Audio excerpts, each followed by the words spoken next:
And Conor McGregor coming back to the UFC, only a few months away now. Yep. Pretty exciting stuff.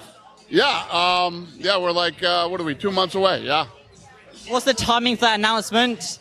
A coincidence with anything going on? Not a coincidence, I had a fucking fight here that night. Anybody who thinks that I gave a shit what was going on anywhere else is out of their fucking minds. Just had a check, Dan, just had a check. Awesome. We announced it as soon as we got it done, and we were in the middle of our event. Yeah. Give a fuck what those guys are doing.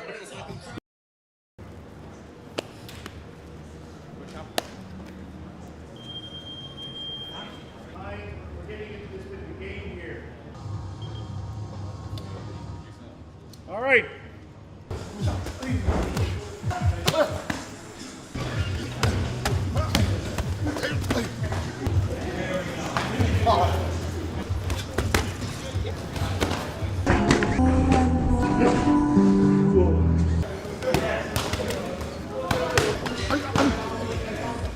My strong rockets. These are missiles, yeah.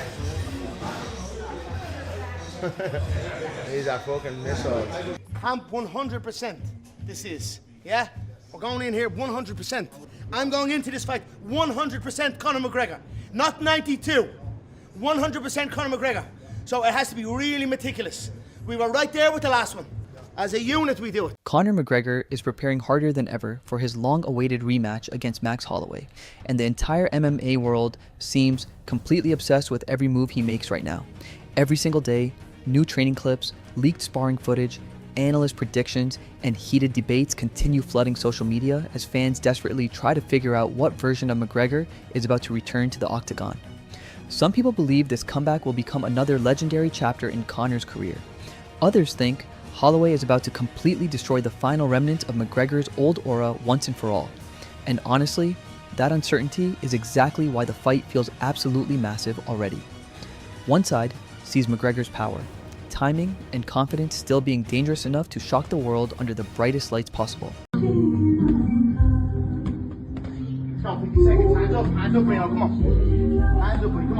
Good job, Korea. Well done, Ryan. The other side believes Holloway's pace, durability, activity, and non-stop pressure are simply too overwhelming for a fighter returning after years of injuries and inactivity. Every interview, every prediction, and every training clip seems to push the tension even higher. According to Brendan Schaub, McGregor fully understands how important this comeback really is for his legacy. Schaub explained that this fight is no longer simply about money, fame, or another big headline for Conor. In his eyes, the motivation now goes much deeper than financial success. After years filled with chaos, both inside and outside the cage, McGregor allegedly wants to remind the world who he truly was during his prime. The fearless superstar who dominated entire divisions with confidence and violence. I think he's doing work. I do. Are we really going to see a serious return? Did he really make a change, or is he just locking it down and giving his team his devices before he goes skiing? Yeah. Hope he's healthy. He's a dad, so I want him to do well. Yeah, I hear you. So is Max, though, you know? And Max is a damn good dad. Not saying McGregor's not, but, you know, he was a wild boy there. It's tough to be a good dad. Schaub believes McGregor is taking this comeback extremely seriously because he understands exactly how history remembers fighters whose careers end badly. According to Brendan, Conor does not want fans looking back at him the same way many old-school MMA supporters now painfully watch legends struggle late in their careers. To explain his point, Schaub even referenced fighters like Nate Diaz during his fight against Mike Perry, as well as the more vulnerable version of Israel Adesanya fans have recently seen inside the cage. According to Brendan, watching legendary fighters slowly lose their edge can become difficult for longtime MMA fans emotionally. And because of that, McGregor is fighting at 170, your weight class, against Max Holloway. Do you think he can beat Max at 170? No, I think Max is gonna win. I'm super fan of Max Holloway, you know, but he fighting more, you know. McGregor is 5 years without fight, so I don't think he's gonna beat Max Holloway. Even though they're fighting at 170 and Max has never gone there? No, I don't think so. I think Max is gonna win. He believes McGregor is pouring absolutely everything into this return because he wants people to remember him as dangerous, explosive, and elite, not broken down or fading away. Schaub also suggested there is another huge reason this comeback took so long to happen in the first place. the UFC understands they are dealing with the biggest pay-per-view superstar the sport has ever produced. According to him, the company had to be extremely careful when planning McGregor's return because one mistake involving somebody this massive financially could affect the entire promotion. Brendan then shifted toward the business side of things, revealing that McGregor reportedly still plans on completing the final 2 fights remaining on his current UFC contract. According to Schaub, both of those fights could potentially happen before the end of the year if everything unfolds correctly. But interestingly, he also hinted that McGregor's long-term future may eventually stretch far beyond the UFC itself. That alone immediately sparked even more speculation, because whenever McGregor's name gets attached to potential future plans, the entire combat sports world instantly starts up, paying attention. Boxing crossovers, super fights, huge money events. Fans already know Conor's career has never followed a normal path. Meanwhile, Ilia Topuria also entered the conversation surrounding McGregor versus Holloway and surprisingly leaned toward Conor in the matchup. According to Topuria, the fight will almost certainly become a full stand-up war, with neither man likely wanting to spend much time wrestling or grappling once the action begins. And in Topuria's opinion, that reality may actually favor McGregor more than people realize. While many fans continue criticizing Conor because of his long layoff and inactivity, Ilia believes the public may be forgetting just how dangerous McGregor still remains during striking exchanges. Topuria specifically pointed toward Conor's timing, precision, and ability to punish opponents with counters as weapons that can instantly change a fight regardless of inactivity concerns. That statement became especially interesting because Topuria himself is known as one of the most dangerous strikers currently rising through MMA. Max Holloway, that's been so active, and the fight happening at 170 pounds, I do think that gives Conor a little bit of an advantage there. I think in terms of fluidity, speed, and all the rest of it, and putting combinations together, there's no one in the UFC that does that better than Max Holloway anyway, so of course he has the advantage there. But when it comes to raw, one-punch knockout power, of course you got to give that to McGregor, right? That left hand is phenomenal, whether it's an uppercut, a straight left, whatever it is. It'll put people to sleep. And certainly at 170 pounds, when McGregor's going to naturally be the bigger guy, he's going to have a big power advantage. But the longer the fight goes, as it starts to get into the championship rounds, Max is probably going to pull away with the stamina and the cardio, right? That's probably how it's going to go down, if it even gets to there. But that's the main event there, right? Fair play. The sport of mixed martial arts is a better place with Conor McGregor. So, hearing somebody with his confidence openly respect McGregor's stand-up ability immediately added even more intrigue to the matchup. At the same time, all the hype surrounding McGregor's comeback also created controversy outside the cage. Dana White found himself forced to respond to criticism after fans accused the UFC of intentionally announcing McGregor's return during Francis Ngannou's walkout in order to steal attention away from him. Social media instantly exploded with conspiracy theories, claiming the timing could not possibly be accidental, considering the history between Dana and Ngannou. But White completely denied those accusations. According to Dana, the UFC was not trying to compete with anyone or steal attention from another event. He insisted the promotion simply followed its own internal plans and timing regarding the McGregor announcement. Still, the controversy itself only proved another important point.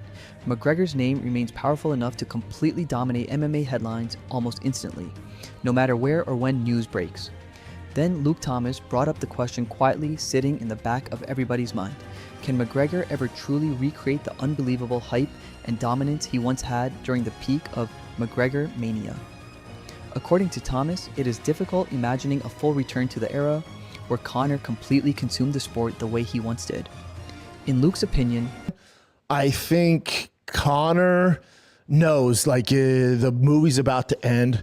How does he want to be remembered? You know? And for him, it's not about money. It is. He needs to be paid his worth, which we can get to. But I think for him, it's like he doesn't want the fans remember him for the recent things that have gone on in his life outside the octagon and inside the octagon. So this is the last hurrah. I think he's taking it very serious, and I think we're going to get a good version of him. What that version looks like, I don't know. Neither do you guys. But I do think he's going to put his best foot forward and make... That level of global hype was something unique that may never fully happen again. But at the same time, he admitted something equally important. Even after years of inactivity and controversy, McGregor's ability to attract attention still completely towers over most fighters in the UFC today. Thomas explained, that despite recent dips in momentum surrounding the UFC overall, McGregor's name alone still carries enough weight to instantly become one of the biggest stories in combat sports the moment he announces a fight. Very few athletes in MMA history have ever possessed that kind of drawing power. But while acknowledging the massive star power, Luke also reminded fans of the harsh reality surrounding the comeback. Because underneath all the hype, headlines, and excitement still sits the biggest unanswered question of all. After everything that has happened over the past several years, can Conor McGregor truly return as an elite fighter once the cage door closes against somebody as dangerous and active as Max Holloway? As UFC 329 keeps getting closer, Michael Bisping believes two major factors could completely determine whether Conor McGregor's comeback succeeds or completely falls apart: age and inactivity. And I don't think it's going to be sad. Like Nate Diaz in Netflix, that was sad. To me, that's sad. You're talking about a legend, a guy who's known for toughness, and just seeing kind of him get outclassed by Mike Perry. It's sad. It just is. Izzy's fight against Joe Pyfer. That's sad to me, dude. I don't like that stuff. So I don't think Conor's going to do that. I don't think he's going out that way. He has a very, very tough matchup. And here's something to note. Mike Bond and Luke Thomas talked about this, and Mike Bond, you know, he's been doing it forever. He has his ear to the ground. He has contacts at UFC. One of the issues why Conor took so long to come back, and I was explaining this to Nick on Friday's show, is you're dealing with a different animal. You're dealing with the biggest celebrity, biggest fighter, the highest earner, the biggest pay-per-view draw of all time. According to Bisping, McGregor is now approaching a dangerous stage of a fighter's career physically, sitting just days away from turning 38 years old. And in MMA, that matters more than many fans want to admit. But interestingly, Bisping explained that the real issue is not simply Conor being older. The much bigger concern, in his opinion, is what years away from active competition may have done to McGregor's timing, rhythm, reactions, and explosiveness inside the cage. Because at elite level MMA, even the slightest loss of sharpness can suddenly become a massive problem against somebody as active and dangerous as Max Holloway. According to Bisping, the biggest unanswered question surrounding this fight is whether McGregor managed to stay mentally and physically sharp during his absence, or whether inactivity slowly dulled the weapons that once made him one of the most feared strikers in UFC history. Fans still remember, what's he worth to them now? According to Mike Bond, we don't know the exact numbers, but we do know that Conor only agreed to whatever money they're paying him, which is a truckload, I'm sure, to 2 fights. But they have to give him those 2 fights in this calendar year. So a fight in July, then they have to fight him before December 31st. He didn't sign an extension. He didn't sign a new 8-fight deal. Notice there's been none of that news. He just agreed for the 2 fights left on his contract. But they have to fight him twice. So win, lose, or draw, you're getting Conor McGregor twice this year. Which, if you're a Conor fan, it's a good thing. The other thing you got to realize is Conor knows that his biggest bag isn't going to be fighting Max Holloway. It's a good bag, but it's not going to be fighting Max Holloway. It's not going to be fighting Paddy Pimblett in November. That's whatever. His biggest bag is going to be becoming a free agent and fighting Nate Diaz in the trilogy on Netflix MVP. That's where him and Nate are going to make more money than God, and Netflix is going to throw the fucking bag at him, and that's his plan. The terrifying precision, confidence, and speed that defined Prime McGregor. But after years filled with injuries, surgeries, controversy, and long layoffs, nobody truly knows if that exact version can fully return anymore. Still, Bisping also pointed toward one hidden advantage McGregor may quietly carry into this matchup: the move to welterweight. Max está en mucha mejor forma, ¿no? O sea, es una pelea bastante complicada para que la ganara Conor. Digo, Max ha seguido compitiendo en máximo nivel, peleó contigo por el título. Va a ser un combate de pie, va a ser un combate, yo creo que puramente de striking, en donde no veremos nada de lucha ni de suelo. Conor, no te creas que es mucho peor que Max. Se van a dar como 2 gatitos, de que van a estar ahí tocándose, aruñándose, pero no sé, yo creo que le va a ganar Conor, ¿eh? De verdad lo creo. Y no creo que va a ganar Conor. Conor ya pelearon una vez, le ganó, y esta vez puede ganarle, debe de ganarle. De hecho, yo creo que si me preguntaras quién quiero que gane y quién me conviene a mí más que gane, es Conor, porque si gana y después hace una pelea más, pudiéramos acabar teniendo ese. According to Michael, Holloway's biggest strengths revolve around volume, combinations, pace, and non-stop pressure over time. But McGregor remains dangerous because he possesses something capable of instantly changing any fight: devastating one-shot knockout power. At 170 pounds, Bisping believes McGregor could actually become even more dangerous physically because he will likely enter the cage bigger, stronger, and less strained than during previous weight cuts. That added size and power may significantly increase the threat behind every clean counter shot Conor throws early in the fight. However, Bisping also made it clear that if Holloway survives the dangerous opening rounds and drags the fight deeper, the momentum could slowly begin shifting away from McGregor. According to him, match peak McGregor fever, probably not. I don't think that's going to happen. Will it be still really big, and then especially like still much bigger than the rest of the UFC pack? And you got to notice, like, dude, the UFC's been doing some, there's been some decline this year, but over the last couple of years, they've been doing huge gate numbers. I mean, we all know that, and I think Conor will definitely continue and then exceed that trend. I think the other part for me, though, I'm sorry, as a fighter, we'll talk more about the odds in a second. I'll tee that up here in a few minutes, but the guy hasn't fought since 2021. He hasn't got a win in almost, not quite, but almost 7 years. Okay. And remember, Chuck, the last time we saw him, people just forget about this. The last time we saw him, he broke his shin in half. Yeah. Right. That is a catastrophic injury. And Chris Weidman was never the same after it. Anderson Silva. Holloway's cardio, pressure, and ability to maintain a brutal pace for 5 rounds remain some of the biggest weapons in the entire UFC. And historically, longer fights have often become problematic territory for McGregor once fatigue starts appearing. Then TJ Love's fights added another fascinating perspective by explaining why Holloway's recent loss to Charles Oliveira does not suddenly make him any less dangerous.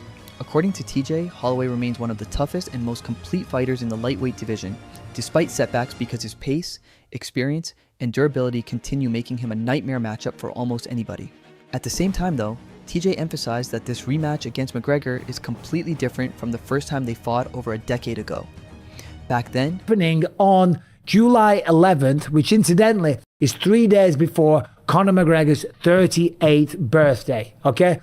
Not an old man, but certainly not a spring chicken by any accounts, and certainly when it comes to professional fighting. Now, you could argue that he's had 5 years away from the sport, which is true. That's 5 years of not having the wear and tear. That's 5 years of not going through training camps, 5 years of not getting punched on the face, taken down, choked out, all that kind of stuff. The wear and tear, he hasn't been going through that. The man's made an absolute fortune in and outside of the cage, so he hasn't had to do that. He's been chasing business ventures and both fighters were younger, smaller, and competing in completely different stages of their careers.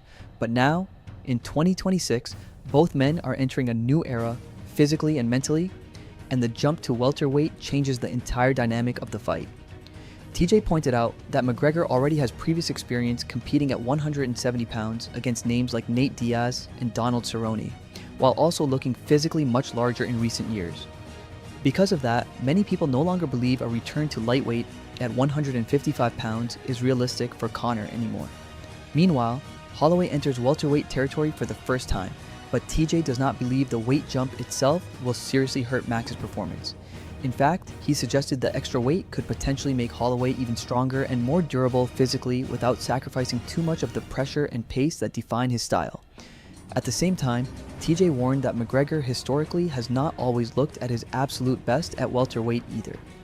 According to him, Conor occasionally appeared slower, less explosive, and more vulnerable to fatigue once carrying additional muscle mass at higher weight classes. In Max Holloway, that's been so active, and the fight happening at 170 pounds, I do think that gives Conor a little bit of an advantage there. I think in terms of fluidity, speed, and all the rest of it, and putting combinations together, there's no one in the UFC that does that better than Max Holloway anyway, so of course he has the advantage there. But when it comes to raw, one-punch knockout power, of course you got to give that to McGregor, right? That left hand is phenomenal, whether it's an uppercut, a straight left, whatever it is. It'll put people to sleep. And certainly at 170 pounds, when McGregor's going to naturally be the bigger guy, he's going to have a big power advantage. But the longer the fight goes, as it starts to get into the championship rounds, Max is probably going to pull away with the stamina and the cardio, right? That's probably how it's going to go down if it even gets to there. But that's the main event there, right? Fair play. The sport of mixed martial arts is a better place with Conor McGregor. He even referenced the first Diaz fight as a major example, where McGregor started aggressively and looked dangerous early before gradually fading as the fight became longer and more exhausting.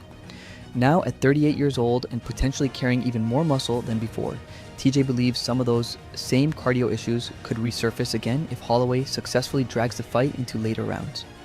And against someone like Max, who almost seems to become more dangerous as the fight continues, that possibility becomes extremely worrying for McGregor supporters. Because in contrast to the uncertainty surrounding Conor's conditioning, Holloway continues bringing elite cardio, relentless pressure, and non-stop 5-round output into every single fight. According to TJ, that stylistic difference alone may slowly become overwhelming if McGregor cannot secure something major early. And honestly, that is exactly why this fight feels so massive already. One side believes McGregor's timing, power, and confidence are still dangerous enough to create one more legendary comeback moment under the brightest lights possible. The other side believes Holloway's activity, pressure, durability, and pace are simply too much for a returning McGregor to survive over 5 rounds. At this point, the MMA world feels completely split on how this rematch actually ends. Does McGregor return looking sharp, explosive, and dangerous enough to shock everyone again? Or does Holloway slowly drown him in pressure and pace as the fight gets deeper into championship rounds? So now, we want to hear from you. What do you honestly think about Conor McGregor's training and preparation ahead of this comeback? Does this feel like a true resurgence of the old McGregor, or is the hype simply building itself up once again before reality hits inside the cage? Drop your predictions and thoughts in the comments below. And if you enjoyed the video, make sure to like, subscribe, and turn on notifications for more UFC news, MMA breakdowns, fight analysis, and all the latest updates as UFC 329 gets closer and closer.